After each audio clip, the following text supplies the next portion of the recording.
That's complete rubbish.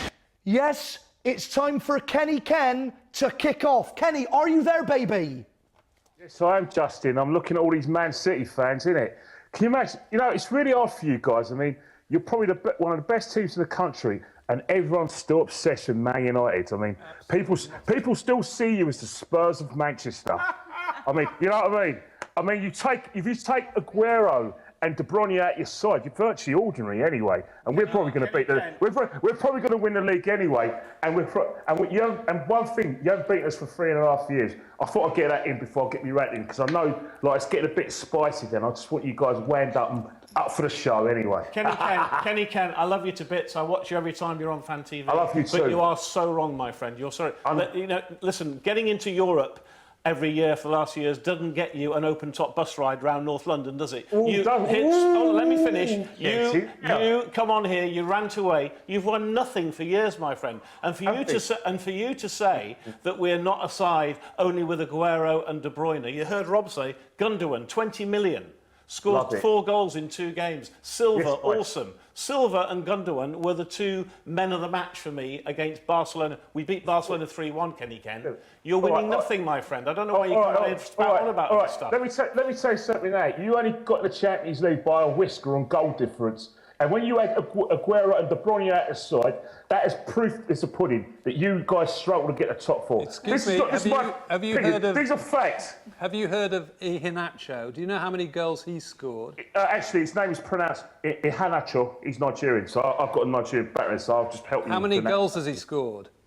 He's scored quite a few goals. He's a very good player. Quite a few, But he's not the finished article. But that's because he's a very young boy. I understand, Mr. Burns, but as I said before, I've got the greatest respect for Man City. It was only like 17 years ago that you were struggling to beat Gillingham, but but I said you've managed to buy your weight in the big time, and I've got a great respect for you anyway. So Arsenal have never spent any money, have they? Oh, we spent a bit of money, but not as much as you guys, anyway. Right. Nigel? I've forgotten now. But anyway, well, what's your rant this week then? I remember what it was. You talked about us being obsessed by the team from just outside Manchester. No, it's not about Man United. It's not about Man United. That's what you came on and said. It was, to be fair, it was Justin who asked us a question. We didn't raise that. We were asked a question and we've answered it. We're certainly not obsessed by them. They're history, my friend. We are the future. Hey, I bow to your superior knowledge, Nigel, as usual. Kenny Ken, let me just ask you this. Were you not impressed by Manchester City's win over Barcelona Tuesday night? I was insane with jealousy. We can't even get. We're lucky to get a corner against Barcelona. Like, what do you think I'm taking out of them and being? Can't you see the jealousy coming from his veins? That's why I'm giving it a big minute. And Ken, Mr. Burns I'm sure would like me to ask you this question. Yes. Why are Manchester City denying that anything happened in the tunnel on Tuesday night? I don't know. I think with Man City, what's happened? You've got to realise with Man City, they're only just starting to fall in love with the Champions League, so you don't want to spoil their day anyway. I mean, it was an effort to get them to actually not boo the Champions League anthem, so don't spoil it by trying to create a fight that weren't there. You know what I mean? Come on, just behave. Kenny Ken, you lovely man. It's time for your rant. Take it away, sir. Right. What I'm going to say, it's not so much a rant, but it's a plea. It's right, because I think, as you can see, I had a go at Roy Keane, exposing for the ponce that he is, i.e., it's poncing money of ITV. I showed Karen Brady for what she is. But what I want to do now is a plea to Arsenal Football Club. And the reason why I'm asking for a plea is because we're a club full of history. We have some great managers. Got Arsene Wenger, who are, obviously, my views on Arsene Wenger knowledge. But one of the things that I want Arsenal to reconsider is their stance on George Graham. I think it's time for George Graham to come back into the fold. Now, a lot of people who think that Arsenal only existed after 1996 need to know about George Graham.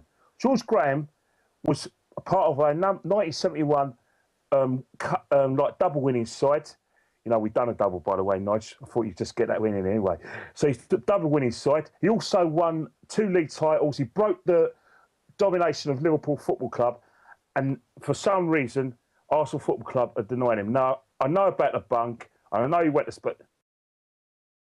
I was going to get to that, Mr. Burns. Mr. Burns, I was going to get to that, and I fully respect what you're going to say, because like I said, I've got respect. But one thing about the final priority, Mr. Burns, is that during the 80s, a lot of managers were taking bunks. Now, there was one... there's one manager that took a bunk, and he's got 2 statues in 2 cities in the East Midlands after him. But you know that's called forgiveness. But Arsenal, they seem to forget about everything that George Graham's done. Now, the question I want to say to Arsenal Football Club: when you sacked George Graham, was it down to morals, or was it down to arse protection to protect the fact that you were complicit in his dealings? That's one question to ask, because one thing is, right, by airbrushing George Graham out of our history, you're virtually denying that 1989 at Anfield happened. You're denying all the win at Copenhagen when we beat a very good Parma side, where we had people like Ian Selly and David Lee in midfield, but we still managed to beat a team with Faustino Asprilla, Thomas Brolin, Zola, great players. But as far as people who are Arsenal football concerned, it never happened. The fact that we won the league, we won the league in '91, conceding only 18 goals, that never happened. So I'm going to end this rant by saying, Arsenal, for the love of God, all right, I've got a great respect for what you did. You were the first club in English football to, like I said, bring your club into the community, and we're always being a family. So for the love of God, please bring George Graham back in the fold, and let bygones be bygones. Come on, a bit of justice for George. Justin, after me, I want you to say this. Justice for George. Justice for George. You guys on the sofa. Justice for George. Justice for George. Yeah, yes, got one from Nigel. Mr. Burns not having it though, Ken. Mr. Burns isn't having it. Thank you very much for that account of ancient history in football. It was extremely interesting. But you still think that George Graham should remain airbrushed out of our history? I have no concern or interest in how Arsenal display their history. They spent a long time trying to win trophies. Perhaps we ought to be concentrating on that. Well, who knows, man? We might pick you for the league. After all, I still think we've got a bit of a better squad than you anyway. I think, Kenny Ken, yet again, you will fall at that final hurdle, and the bus that's waiting there, decked out in red and white, will have to wait for many years to come. You know, Nige, that's the beauty of football. It's a marathon, not a sprint. Ken, do you think you've got a better squad at Arsenal than Manchester City, in all seriousness?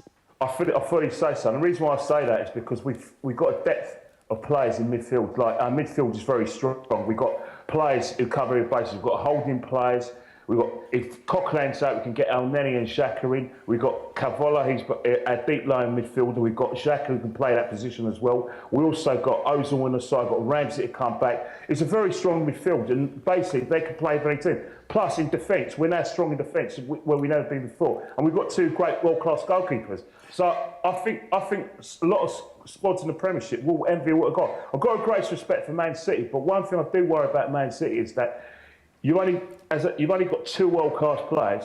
I do think that if one of them gets injured, but particularly Aguero, I think you might struggle for goals, and that's why I generally believe that we're slightly stronger than you at this start side. Ken, who's the other player aside from Aguero that you would classify as being world class for Manchester City? De Bruyne. Is it Silva? Is it Gundogan? Is it Silva? Sterling. Sterling. No. Rob, let me ask you, Rob, you've only got, according to Kenny, you've only got 2 world-class players. What are your thoughts on that? Well, that's silly nonsense. Silly nonsense, Kenny Ken. Is it silly nonsense? World-class. How you define world-class is by two things. It's not just world-class ability, it's about consistency of performances. And De Bruyne and Aguero perform consistently for you. You can't say that about Sterling. Maybe Silva, but those 2 players... Sorry, that's now 3 rather than 2 that you're talking about. I said 2, but I said maybe Silva, Mr. Burns. Oh, no. But how many world-class players have Arsenal got? Well, like I said, we've got Sanchez, Petr Cech, the best goalkeeper in the Premiership. You can't deny that. Koscielny's a world-class centre-half. Can't deny that. Is in the world-class bracket. I mean, like I said, if you could tell me they're not, then obviously that's your opinion. But I genuinely believe, from what I've seen week in, week out, you can't say that Petr Cech, Sanchez, Ozil and Koscielny are not world-class. Ken, let me ask Lisa. Lisa, you asked the question, how many world-class players do you think Arsenal have? I think Sanchez. Yeah. And maybe Ozil. What about sometimes. Check? Ken? I- Ken, let me give you a quick broomer. We won't do the stink because we don't have time, but a quick broomer that concerns both of you. We've literally got a minute on this. The broomer is Arsenal will try to sign Aguero from City, but the broomer is they'll have to offload Ozil to afford it. In less than a minute, Ken, what do you think about that broomer? I don't think it's going to happen. Man City will be absolutely nuts to sell Aguero. He's the best striker in the Premiership, by and well. And if Argentina had Aguero in the World Cup final in 2014, they win it. Because that chance that, like Higuain missed, Aguero puts it away. Last few minutes when Messi was in through and goal, Aguero puts it away. He's the best striker in the Premiership. Come on. I know we haven't agreed, Mr. Burns, but we do agree on something. He's the best striker in the Premiership. Ken, very quickly, literally in 10 seconds, if it meant you could sign Aguero, would you offload Ozil to get him in 10 seconds? I'm greedy. I want both of them. Okay. Kenny Ken, everybody. Ken, we love you so much. Cheers, Kenny Ken. I love Kenny Ken's rant.